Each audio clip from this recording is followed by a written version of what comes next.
కార్యక్రమానికి హాజరైన మా మీడియా మిత్రులందరికీ కూడా మనస్ఫూర్తిగా అభినందనలు తెలియజేస్తున్నా. మా మీడియా మిత్రులకు ఒకటే విజ్ఞప్తి, రాజకీయ వివాదాల మీద మీరు పెడుతున్నంత దృష్టి మీ టీవీలలో మీ పేపర్లలో సమాజాన్ని పట్టి పీడిస్తున్న సమస్యల మీద పెట్టాల్సినంత ఫోకస్ పెట్టలేరేమో నాకు అనిపిస్తుంది.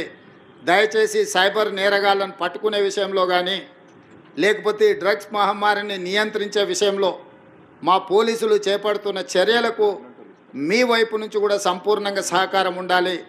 మీరు ఈ తెలంగాణలో భాగస్వాములు, ఈ తెలంగాణ రాష్ట్ర సాధనలో మీడియా మిత్రులు అంతంత క్రియాశీలక పాత్ర పోషించారు.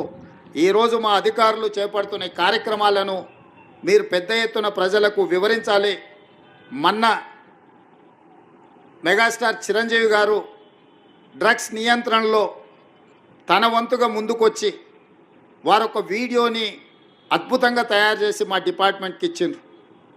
చిరంజీవి గారు లాంటి వాళ్ళు ముందుకొచ్చి తెలంగాణ ఈ దేశంలో ఉన్న యువత డ్రగ్స్ మహమ్మారిన పడితే జరగబోయే నష్టాన్ని వారే ముందుకొచ్చి ఒక అవేర్నెస్ ప్రోగ్రాంలో వారు భాగస్వాములు అయినందుకు, ఆ విజువల్స్ మా కోసం ఇచ్చినందుకు చిరంజీవి గారిని మనస్ఫూర్తిగా నేను అభినందిస్తున్నా.